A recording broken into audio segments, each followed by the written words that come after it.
Being a recent student graduate could mean getting a government job easier than the general public. There are currently 200 recent student pathway positions on USAJobs.gov today. This number fluctuates every single day, but the most important thing to realize is that you can qualify for this pathway if you've graduated within the past 2 years. This is with either a college degree or a certificate from a certification program. But the college does need to have accreditation. It needs to be an accredited college.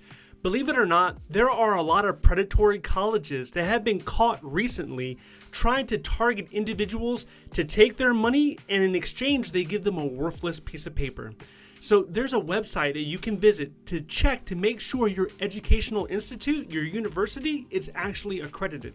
Now, veterans have up to 6 years after graduation, and they are still eligible for the recent student pathway. All right, so these are the top 5 job series that are using the recent student graduate pathway. The first one is 0301, and this is a program support specialist with the FDA.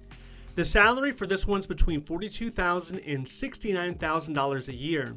The qualifications include a proficiency in Microsoft Word, Excel, and PowerPoint. They want somebody with administrative type experience, and this could have been gained anywhere. You could have received it doing volunteer work for your university or for your community.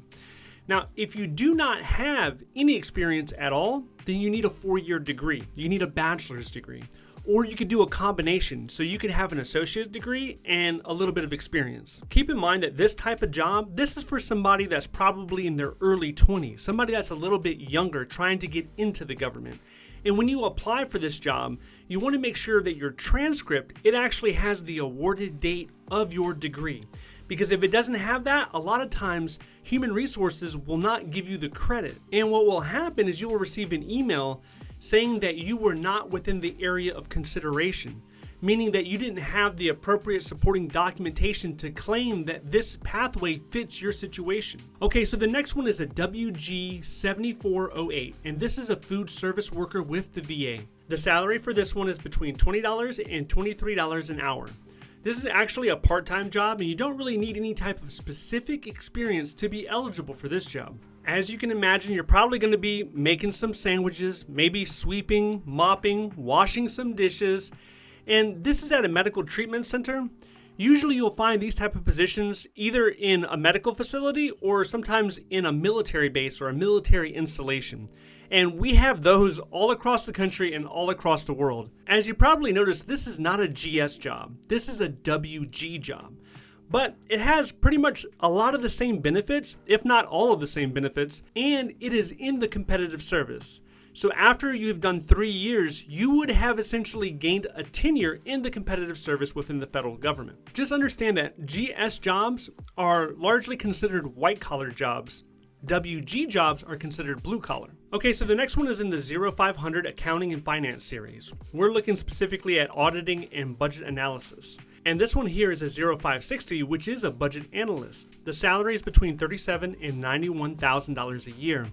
This job requires either 3 years of experience or a 4-year degree, and the type of experience is analyzing numbers on a spreadsheet or a database. This is a common theme with a lot of the recent student pathway positions. They want you to either have a little bit of experience or you need to have that 4-year degree. But what I would encourage you is to try to get some experience. You do not want to just submit your resume completely blank of any experience at all, because what will end up happening is that somebody that has the same degree you have, but a little extra experience, whether it's volunteer or paid, they could potentially get the job over you. Also, I want to encourage anyone who's looking at the 0560 Budget Analyst series, look at the 0343 also. There are budget analyst positions, but they're just titled as program analyst. You have to read the job announcement and find out what that specialized experience is, but there is some crossover between those two series. Okay, listen, if you're having issues trying to get into the federal government, trying to get a federal government job, one of the ways that can help you is by expanding your network, talking to people, right? And how you do this? How can you talk to a hiring manager? How are you able to talk to a human resource specialist at a federal agency? One of the ways is attending virtual hiring events, virtual hiring information sessions. This information is largely on USAJobs.gov, but there are some agencies that do not post this information. So what I have done is I have gathered all this information on a monthly basis and I send it out through email. If you're interested in that, just sign up for my free newsletter down below. Okay, so the next one is a 0602 medical officer. This is for a physician in the VHA, and the salary is between $205,000 and $243,000 a year. This requires a degree of doctor in medicine. There are several types of these positions, and you'll see the salaries go up to the $300,000, even exceeding $300,000 a year. And is able to do this. VHA can do this because they're not using the GS grade pay scale. What they're using is VM pay scale, and that can go up to $400,000 a year. This is also one of those rare jobs that states non-citizens may be selected. This position qualifies for the Education Debt Reduction Program, which can help people pay down their student loans. And it's not just the medical officer job series that offers this. There are some 2210, which is IT specialist. There are some of those positions that have the same language that will help you pay off your student loans. This job is very similar to the 0301 job series that we spoke about earlier. The difference between 0301 and 0303 is 303 has lower GS grade opportunities. So usually if you're looking for GS5, GS6, GS7, you'll find them in 0303.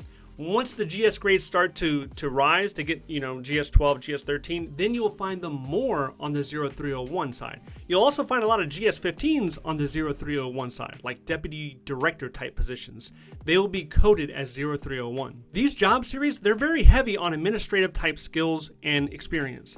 So when you're putting down on your resume that you have experience with spreadsheets or you have experience dealing with PowerPoint slides, you want to quantify. You want to put in there that, hey, I actually created 23 spreadsheets or 23 databases that was able to, make some sort of meaningful impact within that organization. So, take your time with your resume and really strengthen it. Focus on the result, focus on quantifying. You also want to make sure you have a strong job filter, that you have these pathways selected. So I would actually, in this case, I would have one job filter focusing on recent student graduate or student, and then I would have another job filter focused in a different area. Maybe if you have another pathway. If not, just use open to the public. Understand that these jobs, they change every 24 hours. Every 24 hours you have new jobs being added and you have old jobs being removed. So keep running those searches and applying for the opportunities that you think fits your experience. There are not many ways that you can give yourself preference when looking for a government job. One of them is joining the military, if you want veterans preference. Another one is enrolling in school and becoming a recent graduate. Or you can also join the Peace Corps or the AmeriCorps. These are ways that you can give yourself another advantage, another pathway that separates you from the general public. One thing you have to understand is, as a recent graduate, that pathway is different than if you are currently a college student. If you're a student, then there's another pathway that you can use. And if you're interested to learn more about that, then I want you to watch this video next. If you would like to see more videos like this, please click like and subscribe. Thank you so much for watching, and I will see you in the next one.